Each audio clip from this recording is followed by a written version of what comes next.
You've seen the headlines, you've read the data, and you no doubt have heard and even lived in the growing number of stories. Teen mental health is a concern as our kids deal with what seems like unprecedented amounts of anxiety, stress, and pressure, all being experienced during the vulnerable years of adolescence. As parents and youth workers, we need help. And a new book from our friends Dr. Danny Kwon and Dr. Monica Kim is one resource we can't do without.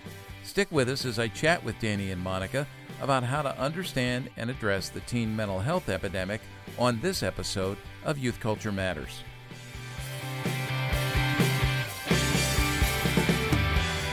From the Center for Parent-Youth Understanding, this is Youth Culture Matters. If you're a parent, youth worker, educator, counselor, grandparent, or anyone else who cares about kids, we're glad you've joined us for this practical, informative, and hope-filled podcast. This is a place where together we talk and think Christianly about the rapidly changing world of today's children, teens, and young adults.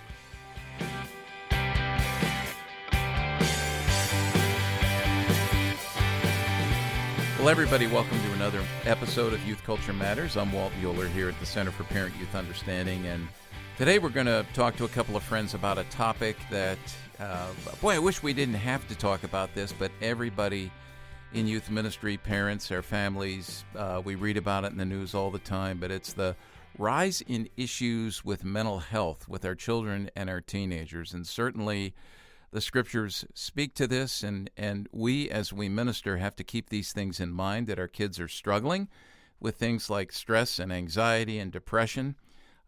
It's certainly ramped up over the years, and I know that these stories hit the news a lot during COVID and post-COVID as people are trying to figure out what's going on with our kids. And so I'm excited to have a couple of friends here today. Danny Kwon, who's been on the podcast before. I'll let him introduce himself in a minute.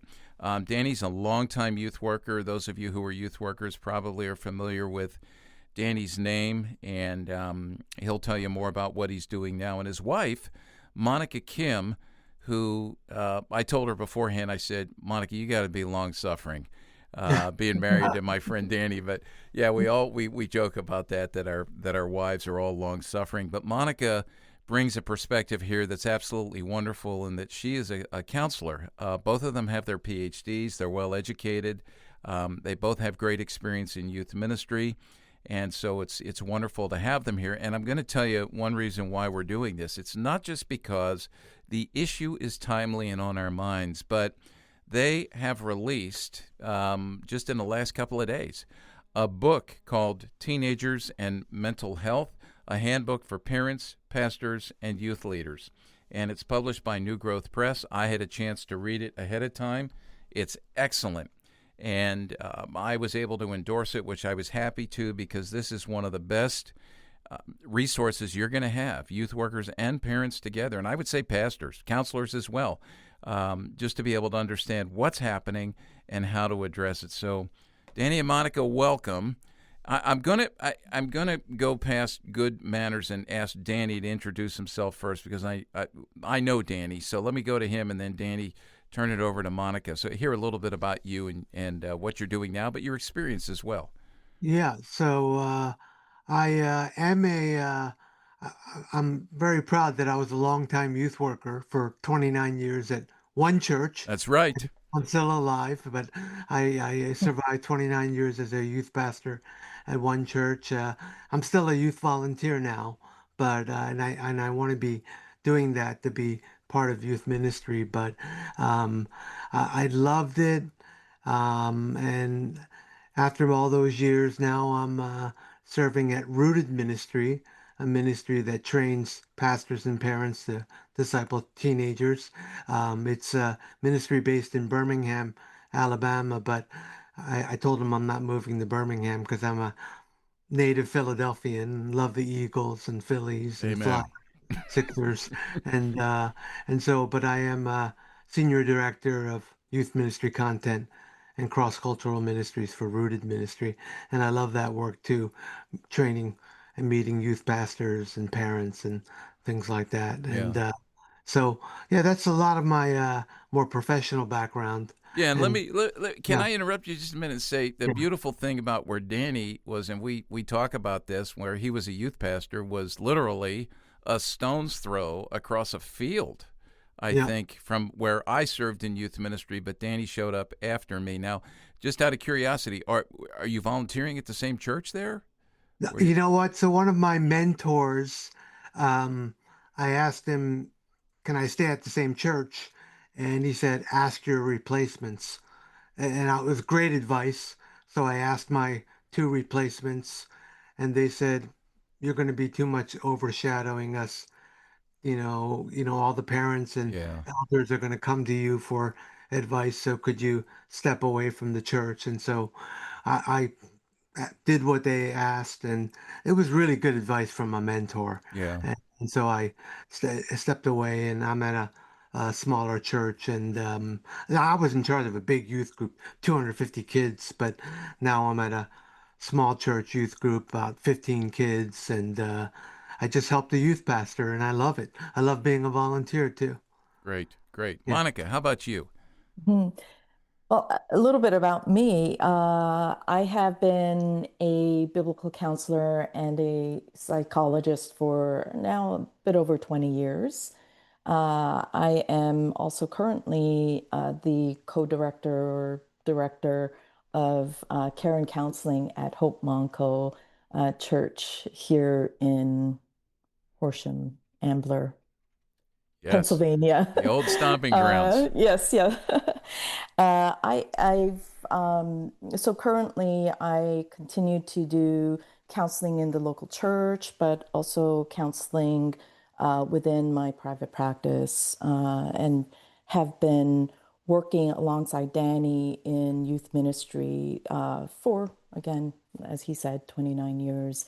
I also have been I, seminary trained, so that's why I was working alongside him in youth ministry, ministering and to youth and um, caring about discipleship and the kingdom of God. Yeah, that's awesome, and I just want to say, but kudos on the longevity. Yeah. And we want to encourage that more and more among youth workers. 29 years, you said, right, Yeah. Dan? Yeah, I Yeah. mean that's awesome, and your wife working alongside you, Yeah. which I'm sure was a great blessing.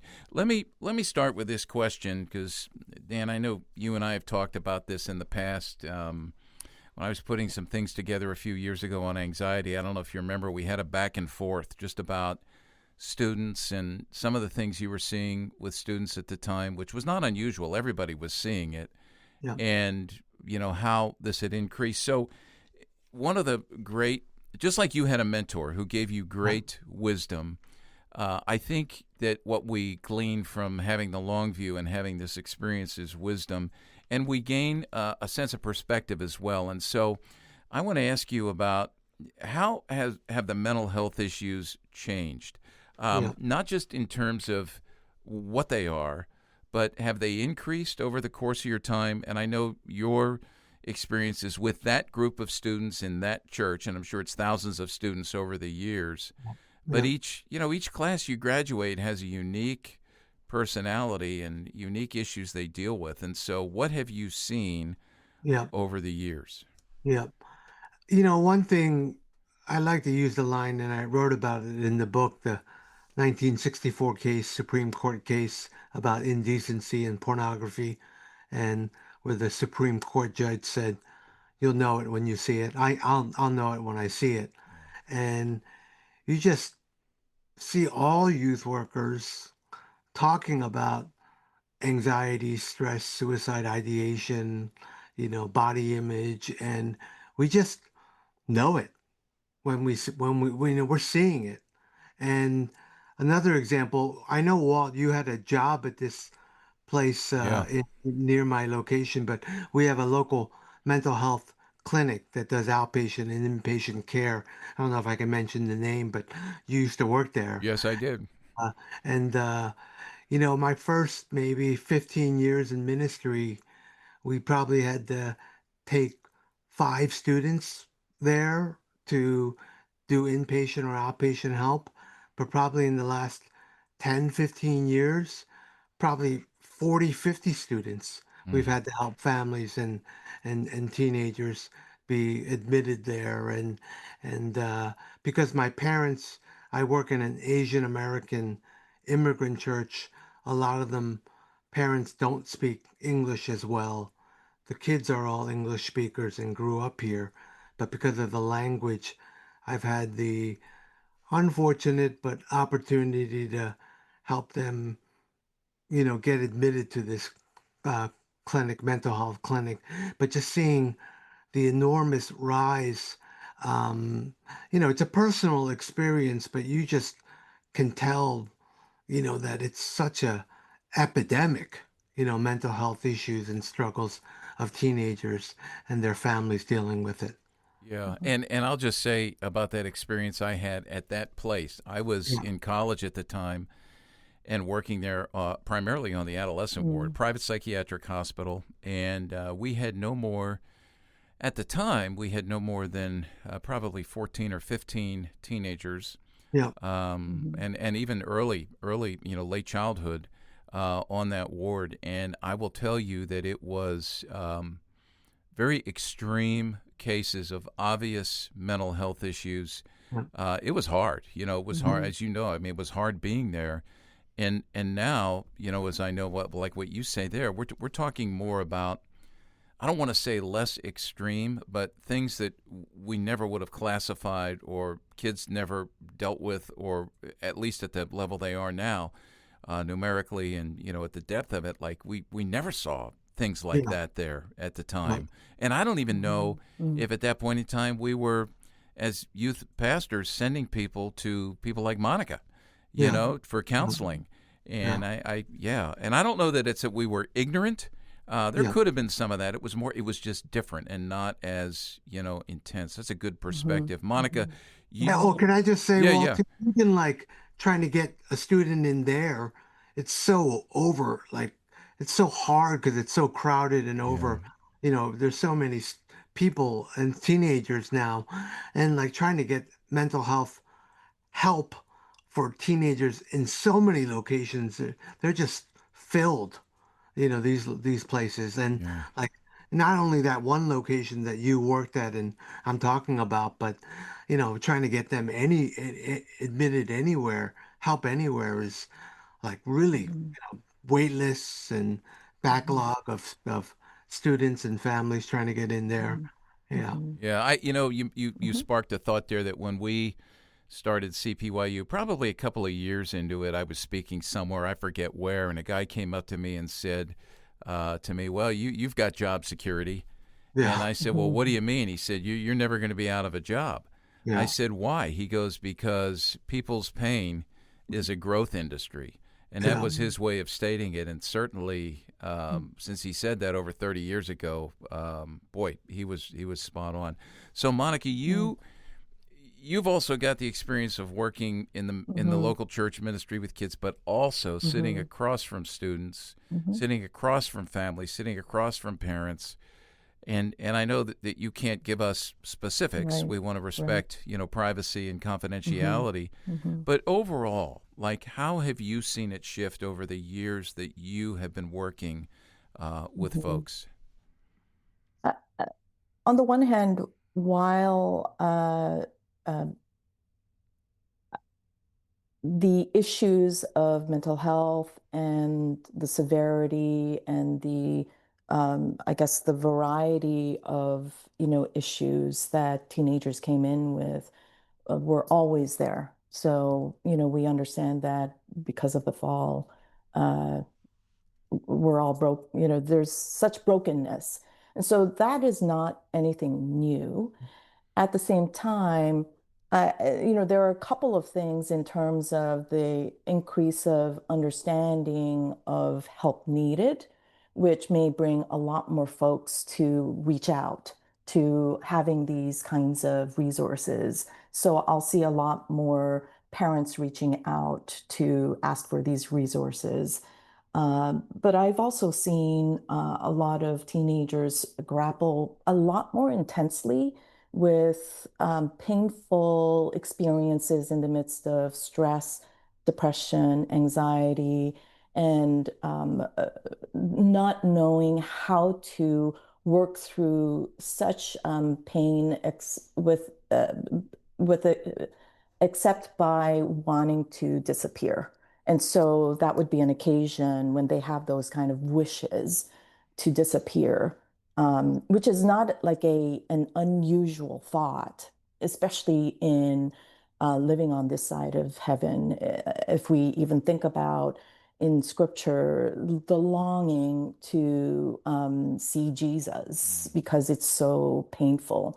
So while that is still there, it's the challenge of knowing how to understand it, where to run to in the midst of this pain, and how to make sense of it, especially um, living uh, already in the kingdom, yet also waiting Jesus' return. So again, I see a lot more of that intensity, the confusion amidst all of these increases in painful experiences.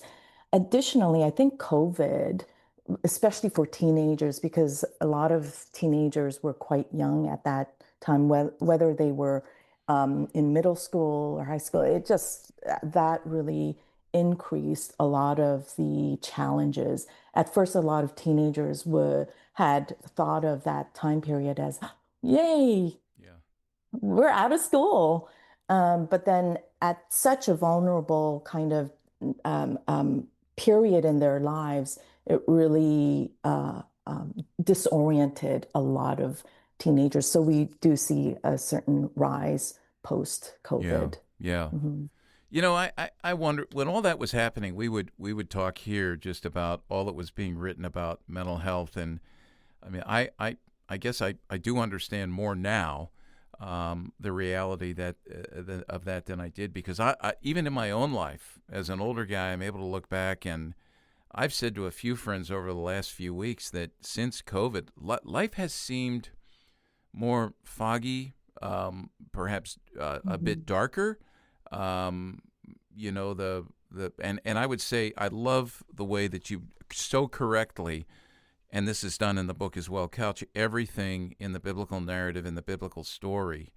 That for me personally, the groanings, the Romans 8, Mhm. the groanings, the cries for redemption, we're hearing that, and I think that's what we have to understand when we look at these kids. I want to follow up with something you said there about kids wanting to disappear. Can Mhm. you kind of flesh that out a little bit in terms of how you see kids Mhm. pursuing Mhm. disappearance? Yeah. Uh, so they might come with the experience of this is so hard.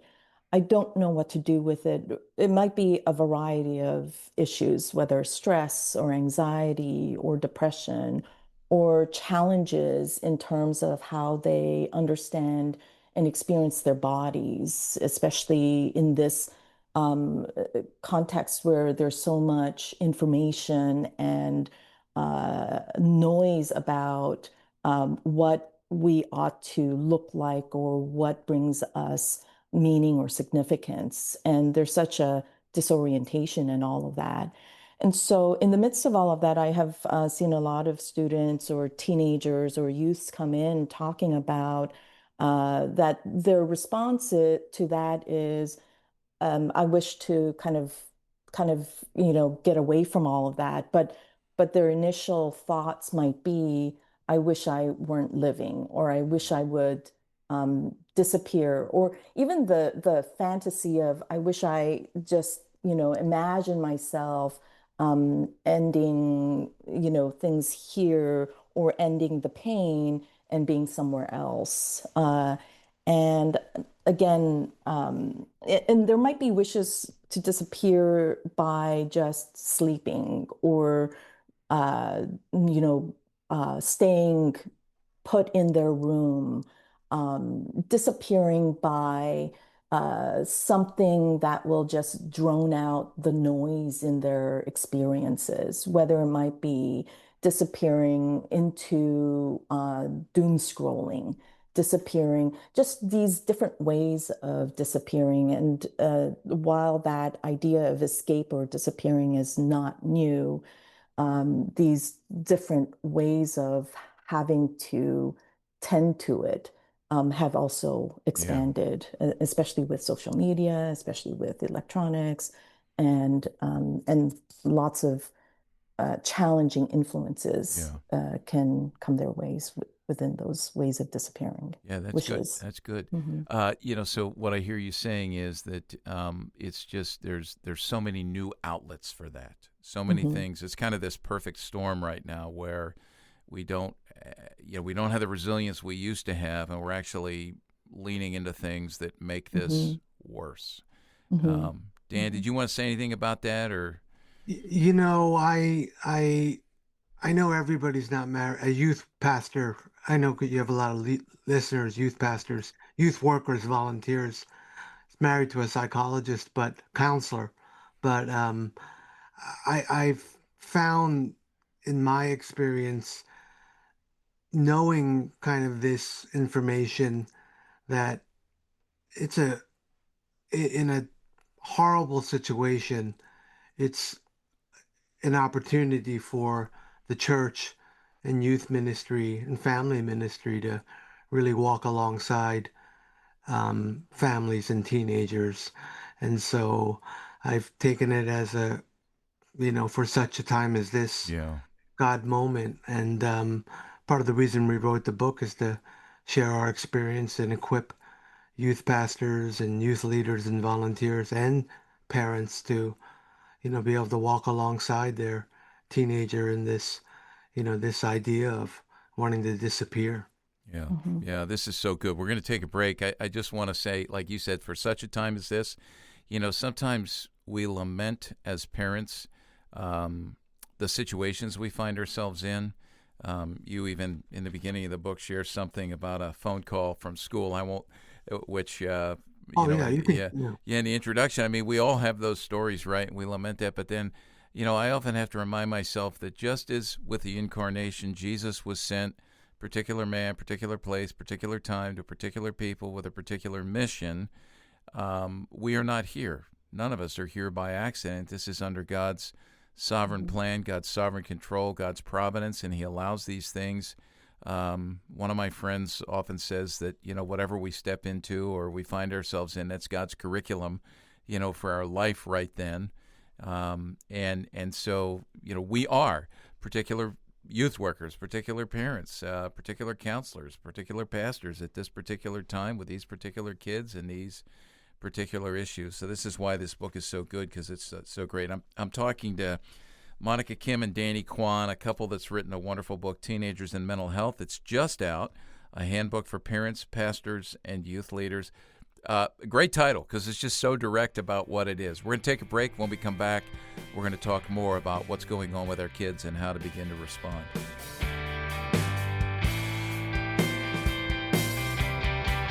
Hey, youth workers, it's happening again. The 4th Annual Northeast Youth Ministry Summit will be held from March 16 to 19 in the beautiful Laurel Highlands of Pennsylvania at the Ligonier Camp and Conference Center. We invite you to join us for 4 days of deep and practical youth ministry training, shared meals, worship, and community building, all around this year's theme of Every Square Inch. We've assembled an experienced group of youth ministry trainers and practitioners who will lead you into a deeper understanding of how to raise up a generation of students who live out their faith in every square inch and moment of their lives. We'll gather for 6 large group sessions, and you can choose from 20 breakouts. And there's a whole lot more. Visit nymsummit.org for more information and to register. That's nymsummit.org. No matter where you live and are doing youth ministry, I hope you'll join us at the 2026 Northeast Youth Ministry Summit.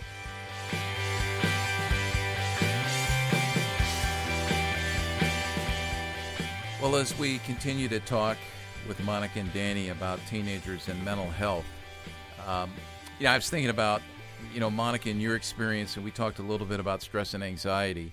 I know you had training, or you worked with the folks at Christian Counseling and Education Foundation, which we will include a link to, by the way, on the show notes for this particular episode. Just go to cpyu.org.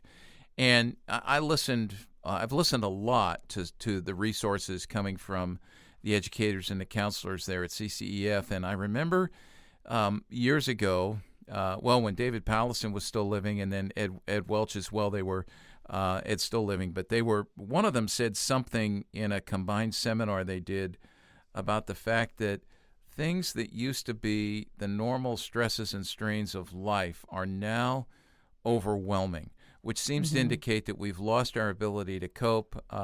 There's not a whole lot of resilience that's built in for a variety of reasons, Hmm. which we'll hit here. But Hmm. Monica, I'm going to ask you: have you seen that? Danny, have you Hmm. seen that? Hmm. I certainly have in terms of whether in ministry alongside Danny or within my counseling relationships, that aspect of resiliency has certainly waned, and a lot of teens have become so overwhelmed. I do think that while that's not surprising in the sense that we live in such a broken world, I this is not so much about a cause and effect, but obviously the cause of all of the brokenness is the fall. Yes. And Sin. there is no one sinful, no one righteous. All have sinned and fall short of the glory of God. And then, in particular, if you think about the brokenness or the challenges that teenagers face, there's such a vulnerable kind of a place of development for them for a variety of reasons in terms of body and mind, et cetera, all of those aspects. And put that together with, let's say, social media that is so accessible and all the things that we've had to, let's say, build kind of patience or be able to be slow to or long suffering in.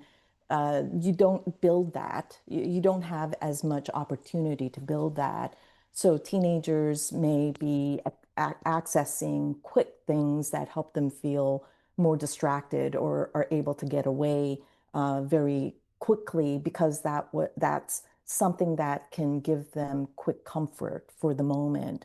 And so, with all of that added together, I do think that there is a growing sense of feeling much more overwhelmed and difficult to step into the long suffering or grow the patience or be able to reach out for other resources might help them to consider how else can I experience or understand this? There's so much at their fingertips Yeah. that is so available for Yeah. them. Mhm. I'm just thinking as you're talking here with social media and the things we see. You were talking about doom scrolling and Right. social media Hmm. and the things that go viral, boom, just Hmm. like that, right? Right.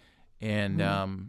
the and this has certainly been in the news a lot the last few weeks, but just these violent, real life. They're not depictions. This is not a Hmm. movie. Hmm. These are actual, actual murders and things like that. And I think Yeah. about, I don't know if the two of you have watched the Netflix miniseries Adolescence, Oh yeah, yeah. but Hmm. that Yeah. one Yeah. scene where Yeah. the inspectors go into the classroom and the kids are, like all excited. Was it on video? Can you see it? That kind of thing. And I just, Hmm. man, like how do you navigate that? I was telling Chris here just, yesterday, I was looking at a couple of things and not searching for anything like that, Yeah. and Hmm. saw the Hmm. assassination video for the first Hmm. time, and I can't get it out of my head. I'm an adult. Hmm. Um, I can't imagine what that's like for a young person, to Right. have to deal with that. So, Yeah. Dan, you want to weigh in?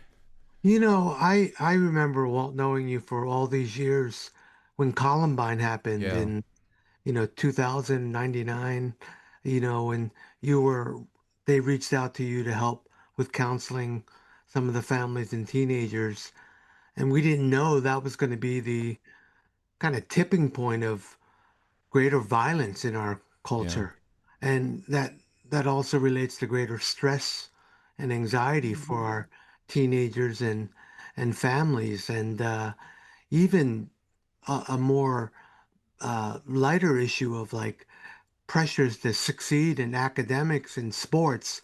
I always thought that was just an Asian American issue, but in the last 15 years, talking to my American white church friends, that the pressure to get scholarships and financial aid and academic success, and they all talk about it. And I'm like, oh, you're talking about the Asian church, but that kind of stress on students is so pressing Hmm. and oppressive to them, and how much it causes, mental health struggles for them. It's just incredible how much society and culture has shifted on these things: greater stress, greater violence, greater anxiety. Hmm. And Hmm. yeah, And yeah, yeah. go ahead. Yeah. And just kind of coming back to the online aspect, there's such great exposure to even a lot of bullying that's going on online. And let's say when you were in school, teenagers may have experienced bullying, but then that you go home and you may have a break to Yeah. talk about it with your parents, or even have time to connect with healthier friends or people who are supportive. Now you go online to want to escape, but then you see more bullying online. There's really no kind of rest Yeah. for the weary in the midst of that, and that you know puts us back 24/7. again. Yeah, yeah, yeah. 24/7. It doesn't let up, and Hmm. it stays there. Hmm. Yeah. It stays there, and it's not two or three people or the kids on the playground who see it. It's everybody, Yeah, it and becomes a yeah, it yeah. goes viral. So Hmm. so as you're talking culturally, here's what I want people to hear. And by the way, stress, all this makes stress and anxiety for youth workers, doesn't it? Because we got to figure out how to deal. I mean, I get calls, you probably get calls, Danny, about this, like, how do I talk about what happened last week, or do I bring it up? Or, parents, some parents are saying don't talk about it, some parents are saying you have to talk about it. Am I even equipped to talk about it? I think all of us, like, Lord, give me something to say. But what I want to reiterate here is what Monica said about, these things. There's nothing new under the sun, right? The great struggle, and people, will ask me, what's the greatest cultural issue that kids have to deal with in today's world? Well, it's what it's always been. Yeah. It's human sin. It's my own Yeah. brokenness. All these other things there's kind of a symbiotic relationship where human sin creates some of these things, and then these things can, and they can be good things, right? Some of them, like social media, we don't want to demonize it. It can be used for good, Hmm. great good. But then these things turn around and throw gasoline on the fire of, the issues that we're drawn to or we're prone to get to because of our default setting of being sinners. And this is, yeah. So I want to. You talked a little bit about culture, and by the way, let me say this, parents, as you hear these two talk about these things, don't just sit there and say, oh, okay, what do I do? I mean, this is where the book will help you, and there's other resources as well. But you need to realize that you need to do something. Like with we've pushed here, like on the social media, the screens. Like, there's so much data coming out now, Yeah.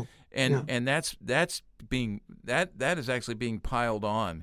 Just the enormous amount of anecdotal stuff that we hear about, how this undoes our kids. It's just not.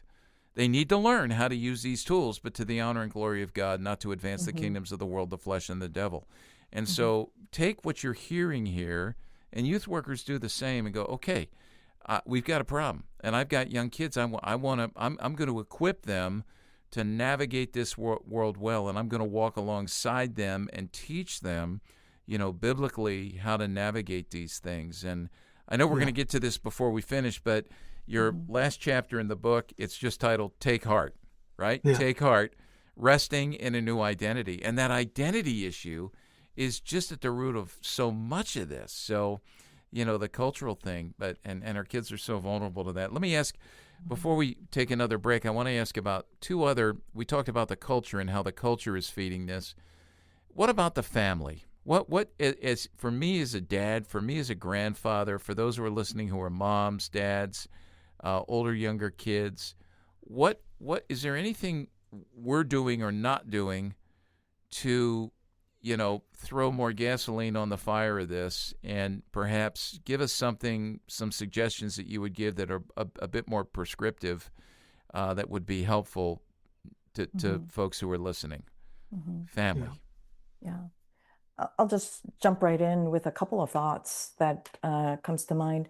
I think that what we experience with teenagers or our teenage child in the home, and the overwhelming sense of stress or anxiety, that also is not just a snapshot of what's going on with the teenagers, but also the parents themselves in this world, and the ways in which parents may feel so overwhelmed and pulled from so many kinds of sides. And then there's the worries about their children added to that. Having said that, I think it is important for parents to continue to be aware of their own anxieties or overwhelm and stress, and how they are being pulled in all different directions.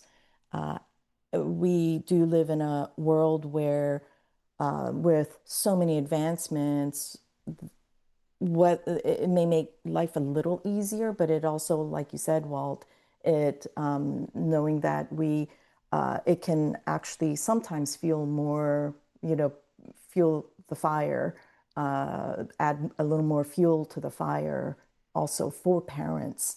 And so I know I'm not saying specifically what they are. I can imagine. I'm just thinking, parents, you may know what they might be for yourselves. And in the midst of that, how do you, as parents, really sit being aware of all of those places of overwhelm, and be able to see Jesus and find comfort in the midst, and recognize we do have the living hope in Christ. And in the midst of having that living hope of Christ for them, how then can they sit with that comfort and rootedness in order to sit with their teenage child and be able to walk alongside them? Because of the struggles that the teenager will go through, because there's a intersection with where they are in their season of life, in their development. It can take a little while for a lot of the challenges to start to become a little bit more stable for them. And so parents, that would be really, really important to check your heart. How are you experiencing it? Comfort before the Lord.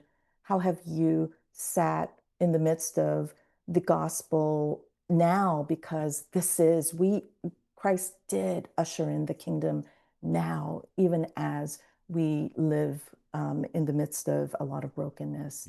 And so that's where I would say the emphasis ought to lie. Initially. So a couple things. One thing I hear, and then a thought from your book here. The thing I'm hearing is, this is not, we want easy fixes, right? We want to be able to push a button, flip a switch, take a pill, call an expert, get it fixed. And but we've been, as adults, we've been nurtured into this sense of the immediate, right? You're saying it takes time, and God's work takes time, over time. And so I like what you're saying there, Monica. That's so good. We need to be patient. We need to be long-suffering. We need to be consistent. And we need to be diligent in this. And I was going to say that, one thing when I'm thinking about parents, and you're talking about that, is your chapter. Well, by the way, let me back up.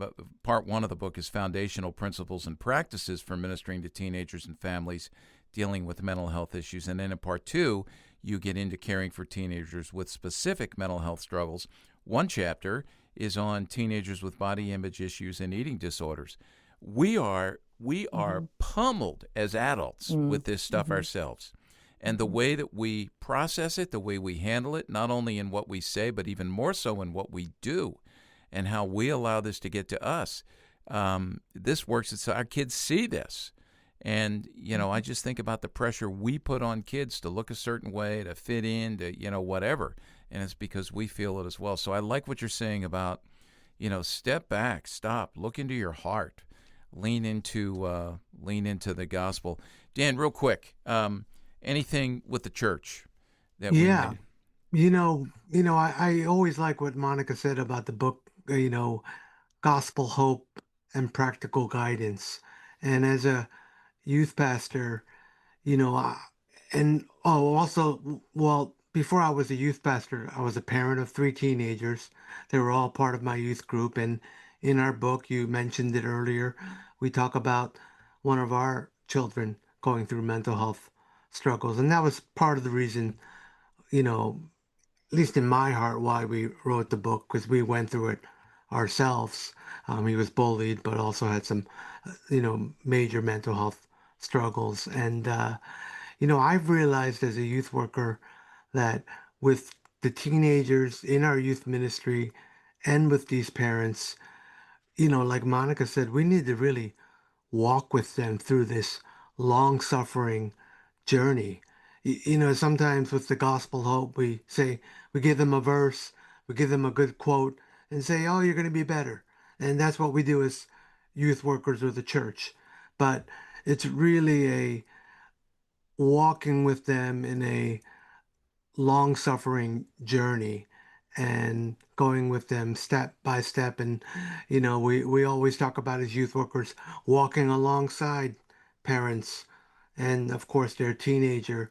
But with mental health, it really is a journey of walking alongside with them. And that was for us too, personally, as a family with our own teenager. It wasn't just, I wanted solutions overnight and I thought they'd go and see a counselor and they'll be better in 6 sessions, and they'll get counseling and they'll be better. But, it was years. And, and we as a church and youth workers wanted to walk alongside these parents and partner with them and equip them and resource them and even talk about it openly as a church, because whether it be in an Asian American culture or in just a regular church, talking about mental health is still kind of not very much talked about, and it's still a taboo subject. So, we want to talk about it openly, and we want churches to talk about it openly. Yeah, and I appreciate that vulnerability. There's no shame in that. I mean, we are broken people, right? Raising, we're in a marriage. We're two broken people. Where family's broken. I know this is not biblical in terms of actual quote, but wherever two or three are gathered together, there is the enemy trying to wreck everything in the midst of them, right? I mean, that is, and it's the same thing in our families. And the more we grow, the more there's going to be opposition. And these are, some of this is evidence of that, certainly for sure. Okay, we're going to take a break, but I would be remiss if I did not say that in March at our Northeast Youth Ministry Summit, Danny and Monica are going to be there. And they are actually going to be doing an opening intensive where if you come, we'd love for you to sign up. There's going to be some options that day. This is going to be one that's going to be really good if you want to hear more about this and tap into them and get some advice and their expertise in your youth ministries on how to navigate these things. They'll be there for that. So Northeast Youth Ministry Summit in March, and you can learn more at nymsummit.org. All right, take a break. We'll be right back.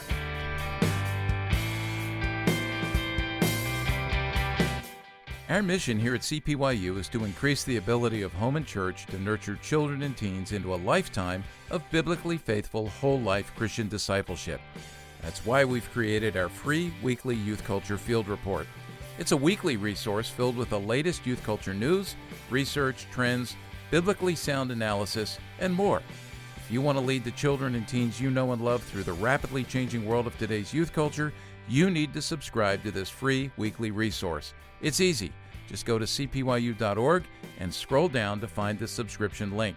Subscribe to the CPYU Youth Culture Field Report today so that we can walk alongside you in your efforts to nurture kids in the Christian faith.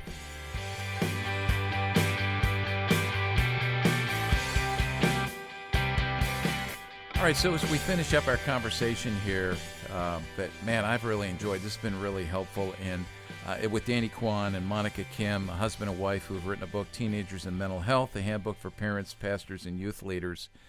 I think you've heard, everybody, that there's a lot of knowledge here. It comes out of experience. It comes out of the wisdom that's not just given to us by God as we face difficult situations in our own families. In that last segment, Dan said a little bit with some vulnerability about some things they've walked through.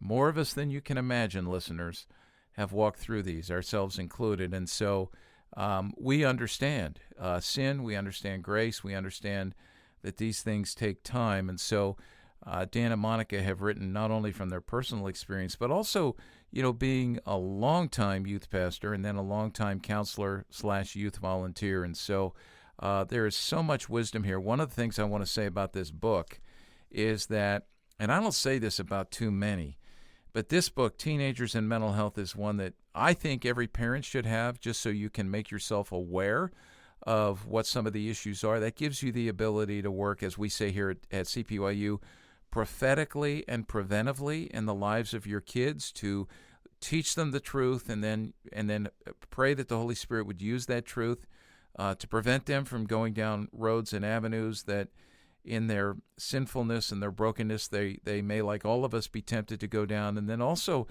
it's a tremendous redemptive tool in the sense that when things happen, we need a resource like this to pull off the shelf, youth workers especially, to give us some guidance and some direction. So I want to recommend everybody get this book. It's new. It's out by New Growth Press. Again, Teenagers and Mental Health, a handbook for parents, pastors, and youth leaders. I want to ask, the first question I want to ask before we bring it around to the end here is, give us some help for parents and for youth workers of when do we seek counseling? When do we take that step? Like, do we go, okay, I can't handle this? Obviously youth workers, Dan, you and I talk about this. We're not counselors, right? We've got to know our limits. I like to see us as dot connectors. Yeah. I have a sense of what you're dealing with, and now I can help connect you with someone who can be helpful. So, when do we say counseling, and what do we look for in a counselor? And I'd love to hear it from the perspective of both of you. Mhm. So, Yeah. In the book, I wrote about this idea of being first responders, lighthouses, and a refuge, because Monica is really good about emphasizing to me all the time that as youth workers, we're not counselors, and we're not there to diagnose mental health because we're not professionals trained in that way. But I think as first responders, refuge, and lighthouse, we can really point parents and teenagers in the right direction. And part of writing this book was to really help churches, youth leaders, and parents themselves walk alongside hurting teenagers and parents who are hurting themselves too, and to really help them in their journey. And we might have a student who has a mental health issue, and we can't diagnose them or counsel them because they're not professionals, but they'll come with us about questions about they're feeling like a loser, or they're feeling like they're bad because they have anxiety, and or they want to know about who they are because they are so stressed, and is that wrong? And as volunteers, as youth pastors, and to their parents, we get to really spiritually help them to find their identity in Christ and not in their mental health illness. And I think that's been really something that I wanted to, Monica and I to write about in the book, is that we can really be a refuge and a lighthouse and a first responder and point them in the right direction. And people ask me, in the second half of the book, we talk about specific issues: anxiety, stress, body image. What's the most important issue? And I say it's there's not really one, but I think just being able to walk alongside hurting families and teenagers and how much of a long journey it is for them and a painful journey. And so churches have an amazing opportunity to walk alongside these hurting parents and teenagers. Mhm. Mm. And so, with that, going to back to that question, when do you reach out to a professional? For pastors, youth leaders, parents, in our book, we try to give some kind of perspectives and some ways in which parents and pastors and leaders can come alongside. Uh, and and and I'm not saying do this, then reach out to a professional. It's not that at all.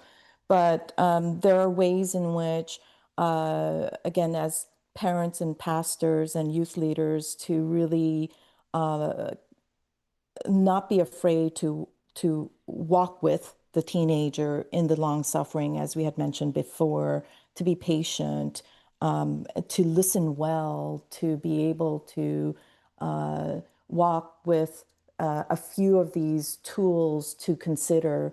And having considered all of that in terms of then, as you have continued to walk with them and will continue to do so, when do you need to expand the circle of care? What does that look like?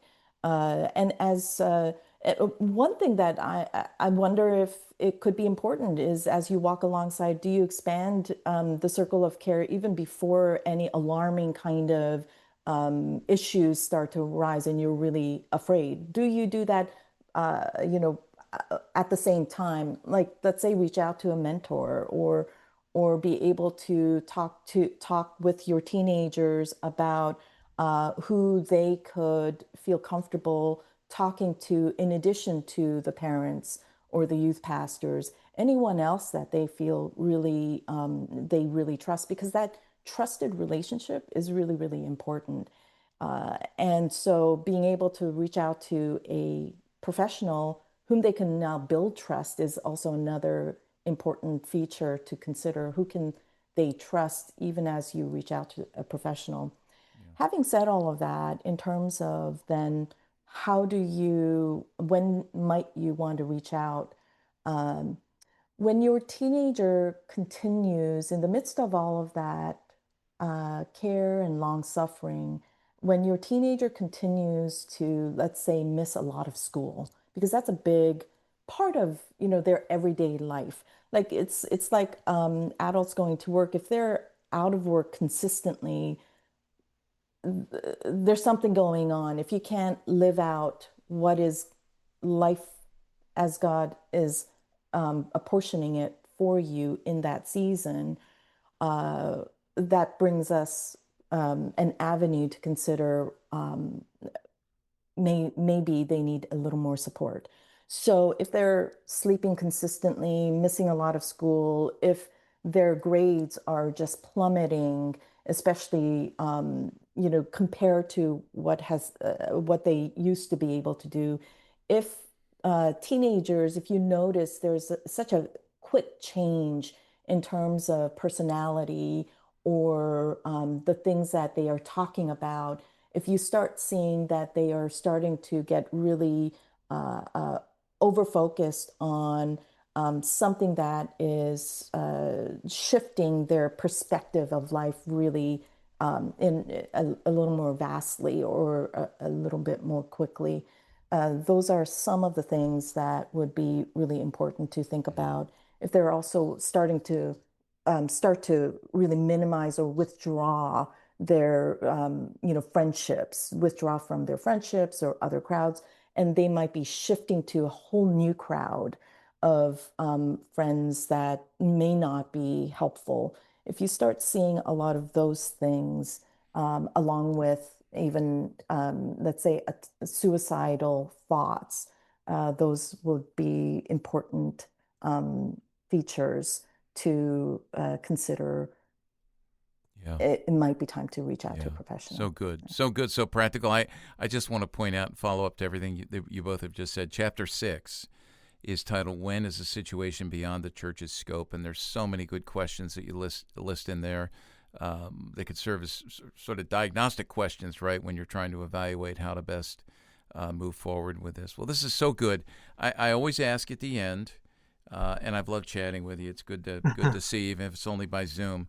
As we come to an end, I always ask for this. I would like each of you, how about first a sentence? It doesn't have to be long, but just some encouragement, a sentence of encouragement to parents. Let's start with that. Danny, you want to go first? I'll put you on the spot. Yeah. Um, First of all, subscribe and follow to CPYU. I've known Walt and the ministry. Well, I've first known the ministry before I've known Walt for such a long time, and it's been such a great resource for me personally and as a youth worker. So thank you Well, guys that's very for kind. all you guys do. And I again really encourage parents and teenagers in mental health, especially that they would not find their identity in their mental health struggle. Mm-hmm.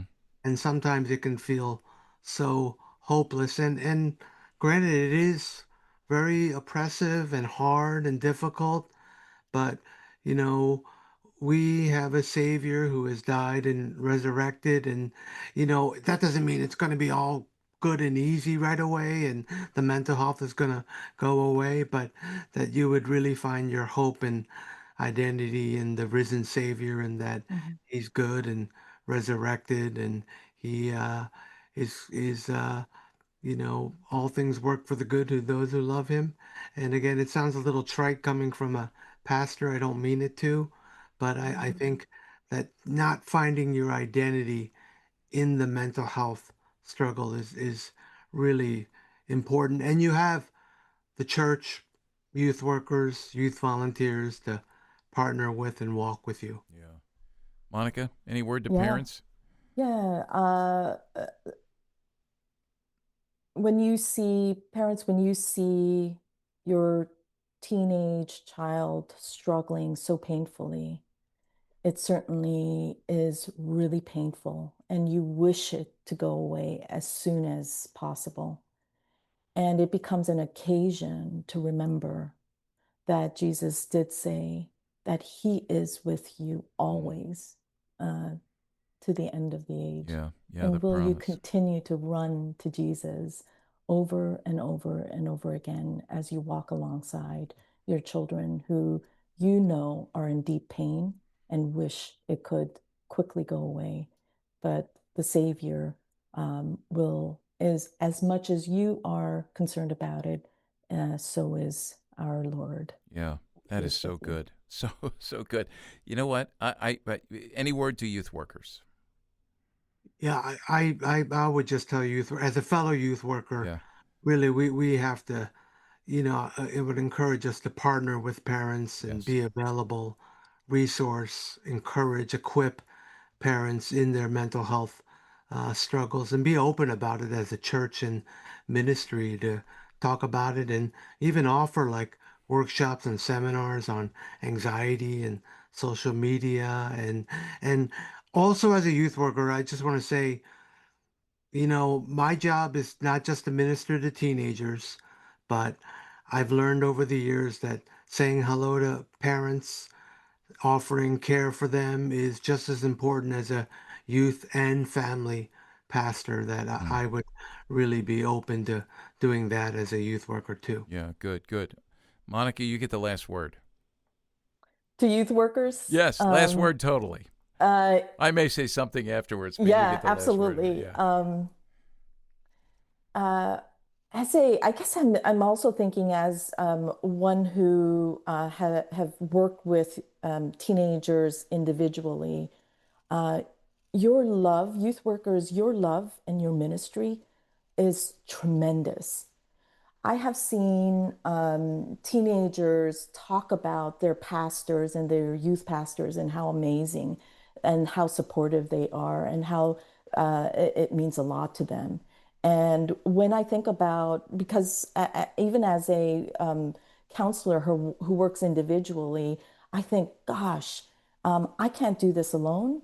nor can youth pastors, nor can parents. And your work with and your care for the teenagers is just incredible. And I really appreciate youth pastors and what they do. This has been great. Thank you so much. And I'm going to say again, get the book, put it on your shelf. But you want to read it before you put it on the shelf. And by the way, as they were talking there, I was reminded again that the last chapter is really one of the keys here. Take heart, resting in a new identity. That's what we've been pointing at the whole time. And so that's what our ministries should do as well.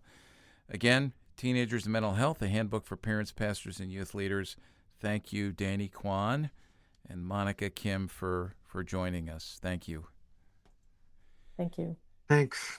And for those of you who are listening, again, go to the cpyu.org, our homepage, find this episode, the page for this episode. Scroll down, will include links to things that have been mentioned. And I want to remind you that Danny and Monica will be with us at the Northeast Youth Ministry Summit in March. You can find out more about that, where they'll be teaching.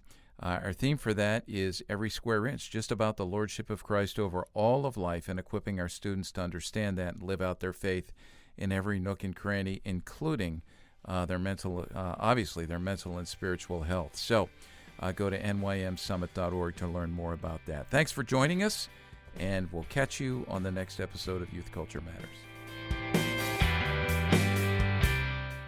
Thanks for joining us for Youth Culture Matters, a podcast from the Center for Parent-Youth Understanding.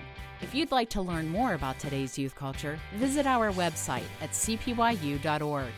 And if you have any questions, comments, or feedback, email us at podcast@cpyu.org.